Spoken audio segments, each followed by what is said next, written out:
ለትዳር መፍረስ ዋነኛው ምክንያት ምንድነው ብለህ ታስባለህ አንተ?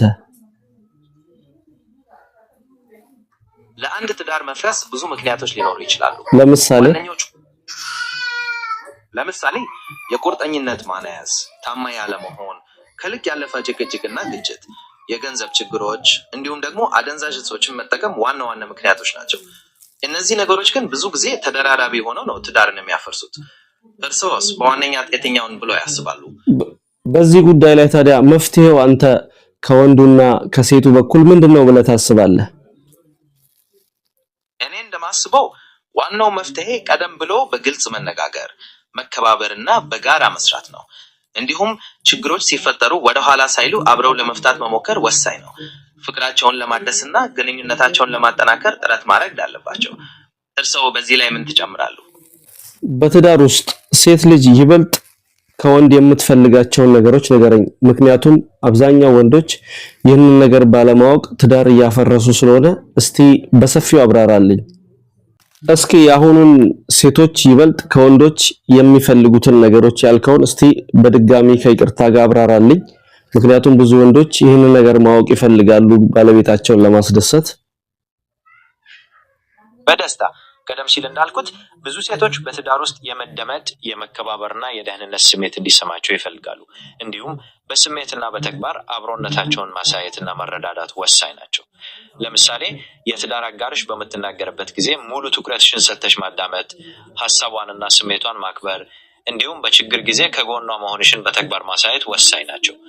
ይህንን በበለጠ ለማብራራት የሚረዳኝ የተለየ ጥያቄ አለሽ? ወንድ ልጅ ሚስቱን ለማስደሰት ማድረግ የሚገባው ነገር ጨምርልኝ እስቲ። በትዳር ውስጥ ሚስትን ለማስደሰት ትናንሽ ነገሮች ትልቅ ዋጋ አላቸው። ለምሳሌ በየቀኑ ፍቅርሽን መግለጽ፣ በቤት ስራ ማገዝ፣ አድናቆትሽን መግለጽ እንዲሁም በጋራ ጥራት ያለው ጊዜ ማሳለፍ ወሳኝ ናቸው። ደግሞም ባለቤትሽን የሚያስደስታታን ነገር ጠይቀሽ ማወቅና በተግባር መዋል ከሁሉ የተሻለ መንገድ ነው። ሌላ ምን ማከት ትፈልጊያለሽ?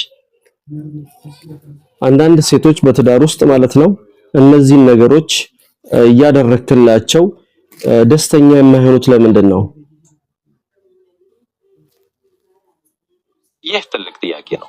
አንዳንድ ጊዜ ወንዶች እነዚህን ነገሮች ቢያደርጉም በትዳር ውስጥ መግባባት፣ ስሜታዊ ትስስር ወይም ደግሞ ያላለቁ ቅሬታዎች ሊኖሩ ይችላሉ። ምናልባትም የሚሰጧት ፍቅርና አክብሮት እሷ በምትፈልገው መንገድ ላይሆን ይችላል። ወይም ሌሎች ግፊቶች ለምሳሌ የገንዘብ ችግር ወይም ደግሞ የቤተሰብ ግጭቶች ደስታዋን ሊቀንሱት ይችላሉ። በዋናነት ግን እያንዳንዱ ሰው ፍላጎቱ የተለያየ ስለሆነ ከባለቤትሽ ጋር በግልጽ መነጋገር በጣም ወሳኝ ነው። በዚህ ጉዳይ ላይ በበለጠ ለማወያየት ትፈልጊያለሽ? በዚህ ጉዳይ ላይ ማለት ነው ሴት ልጅ ማለት ነው እንደዚህ ስትሆን ምንድነው ማድረግ ያለበት አንድ ወንድ ልጅ?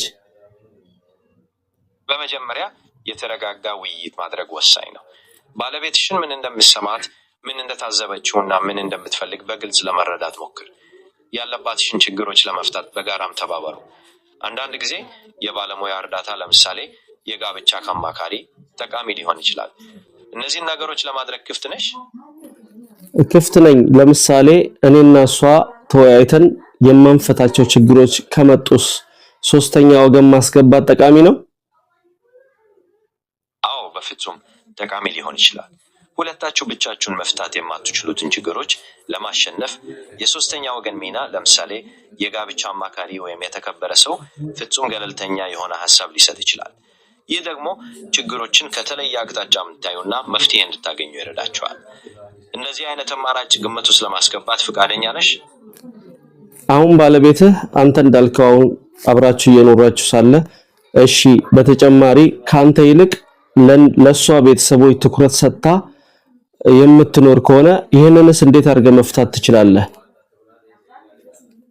ይህ ደግሞ ሚዛን ማግኘት የሚፈልግ ሌላ ጉዳይ ነው።